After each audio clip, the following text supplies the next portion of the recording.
بالمناسبه انا سعيد بهون النادي الاهلي النهارده دربكه كده من غير لازمه هتكون داخله في الجمهور، والله العظيم جميل، بقعد اضحك على الماتشات دي بتضحك، واخد بالك؟ النهارده الكوره مش عايزه تخش في الشوط الثاني ليه؟ عفركوش موجود.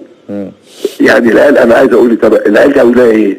ده هو وشوف اعتقد الجون المحل اسمه ميهوب ولا مهيوب حاجه كده يعني. احمد ميهوب مش كده؟ حاجه يعني رهيبه. مفيش بالك حتى الكوره مش بيصدها هو طبعا المحله ملهاش ذنب. احنا عايزين نقول لهم مبروك برضه، غزل المحله نادي جماهيري وكده طبعا. هو لما انا وانت هتعمله زي اسلام الشاطر. على فكره محمود علاء مكسر الدنيا ده. هيرجع غصب عن محمد، هيرجع غصب عنه وهيشتكيه في الاتحاد الدولي، لان الاتفاقات يا شفويه يا تحريريه. انت معاك اتفاق شفوي معايا، انت اعلنته على الهوا جزء من صفقه محمود علاء، وانت قلت محمود علاء كان قاعد جنبه واتفقنا على كده.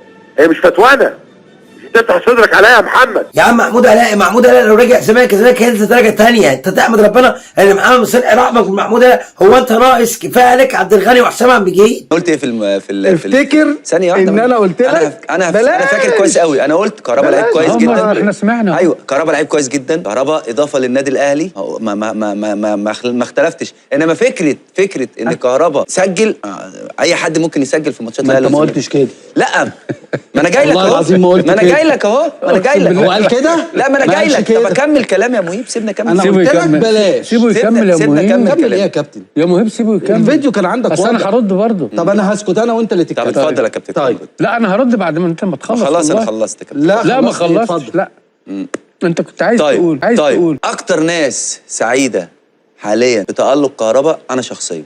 ليه؟ اكمل كلامي. طيب سيبني يا مهيب، ما تسيبه يكمل. سيبني اكمل. انت الله. عملت او انا نطقت ما في ايه؟ عملت هو أنا تتنطط على اتكلمت؟ الكرسي. الترابيزه بتتهز. اتخضيت بس ليه طول ما كهربا بيتألق نادي الزمالك هينتعش ماديا كويس قوي الفتره الجايه. كهربا رفع الشعار بتاع الانتعاش ده. حان وقت الانتعاش، حط عليك وتقول لي عاش.